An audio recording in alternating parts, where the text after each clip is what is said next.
ಓಂ ನಮಃ ಶಿವಾಯ. ವೀಕ್ಷಕರೇ, ಇವತ್ತಿನ ವಿಷಯ ಉತ್ತರ ಭಾದ್ರಾ ನಕ್ಷತ್ರ. ನೋಡಿ, 27 ನಕ್ಷತ್ರಗಳಲ್ಲಿ ಉತ್ತರ ಭಾದ್ರಾ ನಕ್ಷತ್ರದಲ್ಲಿ ನೀವ್ಯಾಕೆ ಹುಟ್ಟಿದ್ರಿ ಅನ್ನೋದು ಇವತ್ತಿನ ವಿಷಯ. ಪ್ರತಿ ಗ್ರಹವೂ ಕೂಡ 9 ಗ್ರಹ ಏನಿದಾವೆ ಆ ಗ್ರಹಗಳು ನೀವು ಹಿಂದಿನ ಜನ್ಮದಲ್ಲಿ ಮಾಡಿರ್ತಕ್ಕಂಥ ಕರ್ಮವನ್ನು ಸೂಚಿಸ್ತಾ ಇರುತ್ತೆ. ಅದು ಒಳ್ಳೆಯದಾಗಿರ್ಬೋದು, ಕೆಟ್ಟದಾಗಿರ್ಬೋದು, ಕರ್ಮವನ್ನು ಸೂಚಿಸ್ತಾ ಇರುತ್ತೆ. ಕೆಟ್ಟ ಕರ್ಮ ಮಾಡಿದರೆ ಗ್ರಹಗಳು ರಾಂಗ್ ಪೊಸಿಷನ್ ಇರ್ತವೆ, ಅವು ನಿಮಗೆ ತೊಂದರೆ ಕೊಡ್ತಾ ಇರ್ತವೆ. ಒಳ್ಳೆ ಕೆಲಸ ಮಾಡಿದರೆ ಗ್ರಹಗಳು ಒಳ್ಳೆ ಸ್ಥಾನದಲ್ಲಿರ್ತವೆ, ಅವು ಒಳ್ಳೇದು ಮಾಡ್ತಾ ಇರ್ತವೆ. ಹಾಗೆಯೇ ನಕ್ಷತ್ರ ಏನು ಹೇಳ್ತದಪ್ಪ ಅಂದರೆ ಹಿಂದಿನ ಜನ್ಮದಲ್ಲಿ ನೀವು ಯಾವ ಕರ್ಮ ಮಾಡಿದ್ರಿ ಅಂತ ಕೂಡ ಸೂಚಿಸ್ತಾ ಇರ್ತದೆ. ಉತ್ತರ ಭಾದ್ರಾ ನಕ್ಷತ್ರ ನೋಡಿ ಮೀನ ರಾಶಿಯಲ್ಲಿ ಬರುತ್ತದೆ. ಶನಿ ಗ್ರಹದ ನಕ್ಷತ್ರ ಆಗಿರುತ್ತೆ. ನಿಮ್ಮ ಎಜುಕೇಷನ್ ಪರ್ಪಸ್ಗಾಗಿ, ನಿಮ್ಮ ತಿಳುವಳಿಕೆಗಾಗಿ, ಜ್ಞಾನಕ್ಕಾಗಿ ತಿಳಿಸ್ತಾ ಇದ್ದೇನೆ.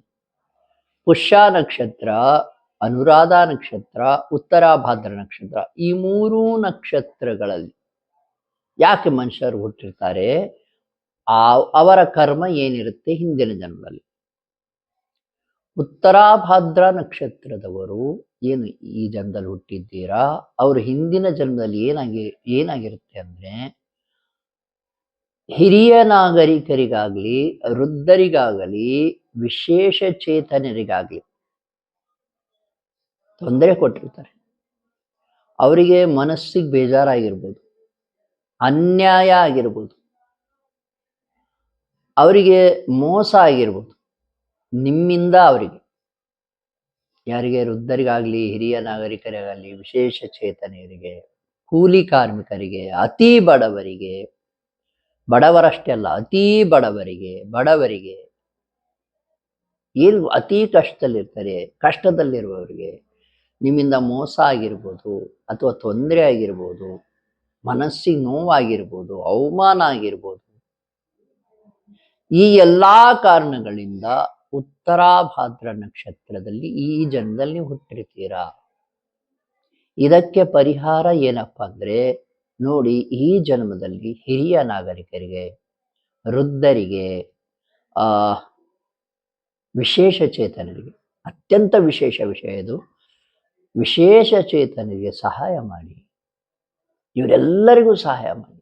ಬಡವರಿಗೆ, ಅತಿ ಬಡವರಿಗೆ, ಕಷ್ಟದಲ್ಲಿರುವವರಿಗೆ, ಇವರಿಗೆಲ್ಲರಿಗೂ ಒಟ್ಟ ತೊಂದರೆ ಕೊಡ್ಲಿಕ್ಕೆ ಹೋಗಬೇಡಿ, ಅಥವಾ ಅವಮಾನ ಮಾಡ್ಲಿಕ್ಕೆ ಹೋಗಬೇಡಿ, ಹೀಯಾಳ್ಸೋಕೆ ಹೋಗಬೇಡಿ, ಅಥವಾ ವ್ಯಂಗ್ಯ ಮಾಡ್ಲಿಕ್ಕೆ ಹೋಗ್ಬೇಡಿ. ನೋಡಿ, ಒಂದು ಸಣ್ಣ ನಿಮ್ಮ ವ್ಯಂಗ್ಯದ ಮಾತು ಅವ್ರಿಗೆ ನೋವಾಗ್ಬೋದು, ಅಥವಾ ತಮಾಷೆ ಮಾಡ್ಲಿಕ್ಕಾದ್ರೂ ಅವರಿಗೆ ಮನಸ್ಸಿಗೆ ನೋವು ಮಾಡಬೇಡಿ. ಈಗ ಒಬ್ಬ ವಿಶೇಷ ಚೇತನ ನಿಮ್ಮೆದುರಿಗೆ ಬರ್ತಾ ಇದ್ದಾನಂದ್ರೆ ಶನಿದೇವರು ನಿಮ್ಗೆ ನೋಡ್ತಾ ಇರ್ತಾರೆ, ಏನ್ ಮಾಡ್ತಾ ಇದ್ದಾನಪ್ಪ. ನೀವು ಅವ್ರಿಗೆ ತಮಾಷೆ ಮಾಡಿದ್ರು, ಅಸಹ್ಯ ಮಾಡಿದ್ರು, ಹೀಗೆ ಮಾಡೋದ್ರಿಂದ ಶನಿದೇವರು ನೋಡಿರ್ತಾರೆ. ಅದರ ಫಲವನ್ನ ಮುಂದೊಂದು ದಿನ ಕೊಡ್ತಾರೆ.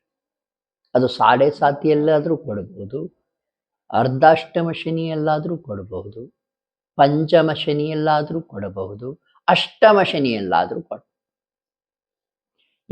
ಈ ಒಂದು ಬಂದಾಗ, ಇವೆಲ್ಲ 7.5 ಬಂದಾಗ, ಶನಿಗ್ರಹ ಪೊಸಿಷನ್ನಿಗೆ ಬಂದಾಗ ನಿಮಗೆ ಅದರ ಫಲ ಕಟ್ಟಿಟ್ಟ ಬುದ್ಧಿ. ಹಾಗೆಯೇ ಅದರ ಉಲ್ಟ, ನೀವು ವಿಶೇಷ ಚೇತನರು ಬಂದಾಗ, ಹಿರಿಯ ನಾಗರಿಕರು ಬಂದಾಗ, ಅಥವಾ ಕೈಲಾಗದ ಅಸಹಾಯಕರು ಬಂದಾಗ ನೀವು ಅವ್ರಿಗೆ ಸಹಾಯ ಮಾಡಿದ್ರೆಂದ್ರೆ ಅದನ್ನೂ ಕೂಡ ಭಗವಂತ ನೋಡಿರ್ತಾರೆ, ಶನಿದೇವರು ನೋಡಿರ್ತಾರೆ. ಅದರ ಒಳ್ಳೆಯ ಫಲವನ್ನು ಕೊಡ್ತಾರೆ. ನೋಡಿ, 7.5 ಬಂದಾಗ ಕೆಟ್ಟದ್ದು ಆಗುತ್ತೆ ಅನ್ನೋದು ಅನ್ಕೊಳಕ್ ಹೋಗ್ಬೇಡಿ, ಒಳ್ಳೇದು ಕೂಡ ಆಗುತ್ತೆ. ನೀವು ಒಳ್ಳೇದು ಮಾಡಿದ್ರೆ ಒಳ್ಳೆ ಫಲವೇ ಇರ್ತದೆ.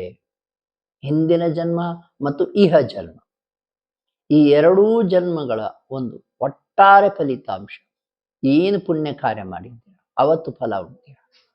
ಉತ್ತರ ಭಾದ್ರಾ ನಕ್ಷತ್ರದವರು ಹಿರಿಯ ನಾಗರಿಕರಿಗೆ, ವೃದ್ಧರಿಗೆ, ವಿಶೇಷ ಚೇತನರಿಗೆ, ಅಸಹಾಯಕರಿಗೆ, ಬಡವರಿಗೆ, ಅತಿ ಬಡವರಿಗೆ, ಕಷ್ಟದಲ್ಲಿರೋರು ಸಹಾಯ ಮಾಡಿ. ಧನ ಸಹಾಯ ಆಗಬಹುದು, ಅಥವಾ ಧಾನ್ಯದ ಸಹಾಯ ಆಗ್ಬೋದು, ವಸ್ತ್ರಗಳ ಸಹಾಯ ಆಗಬಹುದು, ಅಥವಾ ನೋಡಿ ಕಾಲೇಜಿಗೆ ಫೀಸ್ ಕಟ್ಟೋದು, ಇನ್ಯಾವುದೋ ಅವ್ರ ಕಷ್ಟಕ್ಕೆ ಹೆಲ್ಪ್ ಆಗಿಬಿಟ್ರೆ ನಿಮ್ಮ ನಕ್ಷತ್ರ ಶಾಂತಿ ಆಗ್ತದೆ. ಮೊದಲು ಅವ್ರಿಗೆ ಗೌರವ ಕೊಡ್ಲಿಕ್ಕೆ ಹೇಳಿ. ಮೊದಲು ಗೌರವ ಕೊಡಿ, ಚೆನ್ನಾಗಿ ಮಾತಾಡಿಸಿ.